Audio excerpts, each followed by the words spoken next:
முதல்வரின் திட்டங்கள், சேவைகள் ஆசீர்வதிக்கப்பட வேண்டுமென இயேசு அழைக்கிறார். பால் தினகரன் வீடியோ வெளியீடு. பிரியமானவர்களே, ஆண்டவன் நமக்கு ஒரு புதிய முதலமைச்சரை கொடுத்திருக்கிறார்.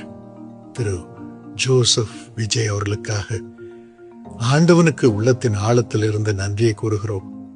அவர்களும் மிகுந்த உறுதியோடு தனிமையாக நின்று இந்த பெரிய வெற்றியை தமிழகத்திற்கு கொண்டு வந்தபடியினால் உள்ளத்தின் ஆழத்தில் இருந்து நன்றியை தெரிவித்துக் கொள்கிறோம்.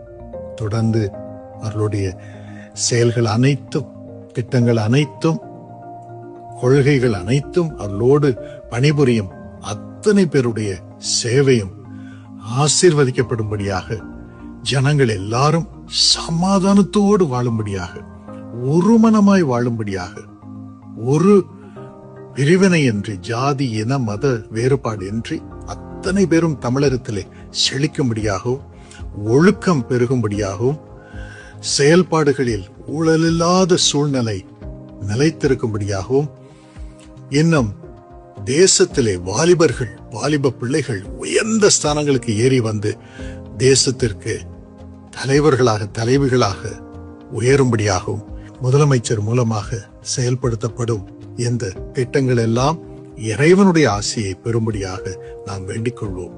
சரியான தலைவர்கள், தலைவிகள் ஒவ்வொரு துறையிலும் உண்மையாக செயல்படும்படியாகவும் நாம் வேண்டிக் கொள்வோம். தயவாக ஆண்டவன் அருள் புரிவார்.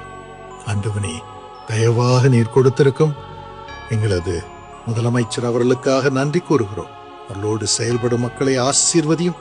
நீரே தமிழகத்தை ஆசீர்வதித்து இயற்கை என்னும் மக்கள் மத்தியிலே சூழ்நிலை எல்லாம் ஆசீர்வதிக்கப்படும்படியாகவும், அத்தனை திட்டங்களும் செயல்படுத்தப்பட பொருளாதாரம் பெருகும்படியாகவும், ஆண்டவனே, முதலமைச்சர் அவர்களுக்கும் கூட உழைக்கும் மக்களுக்கும் நல்ல சுகம், குடும்பத்திலே சமாதானம், மிகுந்த உமது பிரசன்னம் உண்டாயிருக்கும்படியாகவும் நாங்கள் வேண்டிக் கொள்கிறோம்.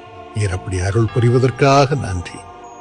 இயேசுவின் நாமத்தில் இந்த பிரார்த்தனையை தாழ்மையோடு ஏறெடுக்கிறோம். இதை அங்கீகரித்தலும் சுவாமி. ஆண்டவன் தொடர்ந்து நம்மை வழிநடத்தி மன மகிழ்ச்சியோடு தமிழகத்திலே சகல பாக்கியங்களையும் நாம் அனுபவிக்கும்படி முதலமைச்சர் அவர்களையும் அவர்களோடு செயல்படும் ஒவ்வொருவரையும் வழிநடத்துவாராக.